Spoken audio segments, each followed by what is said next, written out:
তো গাইস কি অবস্থা সবার? তো অবশ্যই আমরা চলে আসলাম সে চন্দ্রনাথ পাহাড়ে। এখন আমরা উপরে উঠবো, সবাই একসাথে চলে যাব পাহাড়ের উপরে।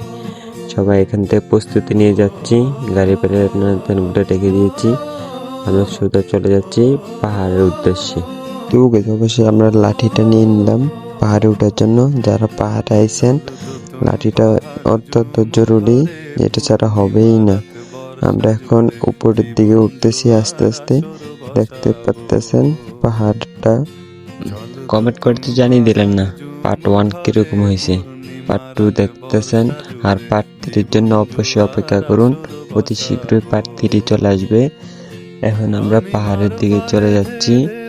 উপরে দেখেন মানুষ আর মানুষ, আর চারিদিকে আর পাহাড়, গাছ, সবুজ শ্যামলে ভরা অপরূপ দৃশ্য। আল্লাহর সৃষ্টি কত সুন্দর। তো আমরা পাহাড়ের দিকে দেখতেছি। আসলে হয়তো এই জায়গাটা মনে হয় হিন্দুদের বসবাস বেশি, হিন্দুরা বেশি আসে। উপরে মনে হয় হিন্দু মন্দির, চন্দ্রনাথ ধামের সাথে মিল আছে। আমরা যাই দেখি সব হিন্দু দেখা যায় বেশি, মুসলমান একদম কম। যারা ঘুরতে আসে তারাই শুধু আমাদের মতো ঘুরাঘুরি করে চলে যায়। অনেক কষ্ট আছে ভাই, পাহাড়ে আসা এত সহজ না। দেখুন গামায় চুবাই লেখে, আরো অনেক পথ বাকি, এইমাত্র অর্ধেকও আসি নাই। এখানেই গামায় ফেলছে সবাইকে। আর যে দেখেন অনেক সুন্দর বানর, এখন বানর কমই দেখা যায়, অন্য সময় বলে আরো বেশি আছিল, আমরা কম বানর দেখছি। অবস্থা তো পাহাড়ের একটু মিডিলে আইছি মনে হয়, এই উপরটা দেখা যাইতেছে। আর আমরা এখানে দেখতে যাইতেছি, পুরা ক্লান্ত হয়ে গেছি। পাহাড় বলে কথা না, অনেক মানুষ আইতে আছে, দেখতে পাচ্ছেন অনেকজনে দিকে হাঁপাই যায়। আরো অনেকখানি আছে বলে জানি না, আমি প্রথম ফার্স্টে আইছি। যারা আসতে চান অবশ্যই চলে আসতে পারেন চন্দ্রনাথ পাহাড়ে। অনেক সুন্দর জায়গা এটা, পাহাড় না, অনেক উঁচু নিচু জায়গায় সুন্দর ভিউ দেখতে পারবেন। আমরা একটু ছবি উঠেছি দিয়ে অনেকক্ষণ ধরে আমাদের সবাই ছবি উঠে দেখেন, ভিউটা অনেক সুন্দর। এখন আমরা এখান থেকে চলে যাবো। পাহাড় উপরে ঘুরতে এসে কেন, অনেক সুন্দর জায়গা। পাহাড়ে যারা ভ্রমণ করেন অবশ্যই জানেন।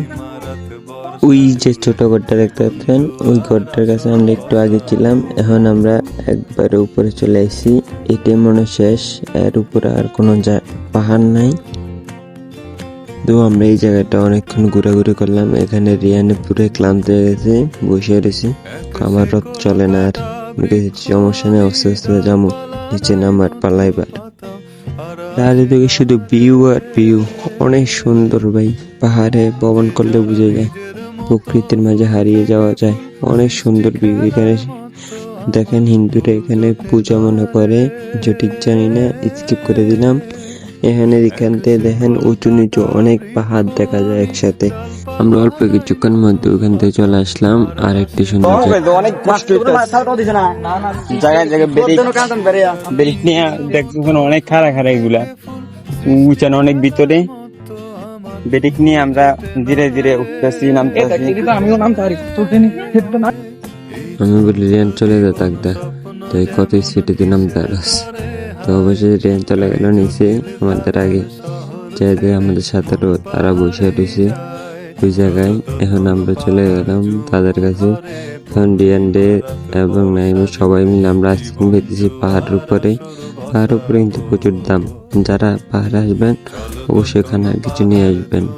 2 লিটার পানির বোতল মাত্র 80 টাকা। তারা ওখানে বসে রয়েছে, আমরা চলে যেতেছি আবার নিচের দিকে। তো আজকের ভিডিওটি প্রায় শেষ পর্যন্ত চলে আসলাম।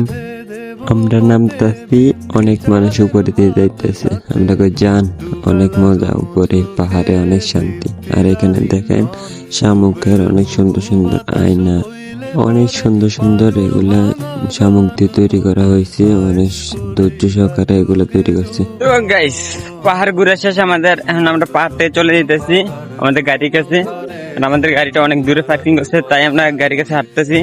রোদে দিয়া প্রচন্ড রোদ, মাত্র 10টার উপরে বাজে। পাহাড় থেকে নেমে গেলাম।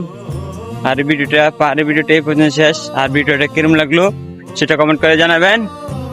আর পেজের সাথে থাকবেন, আরো নতুন নতুন ব্লগ আসতেছে। সবাই ভালো থাকবেন।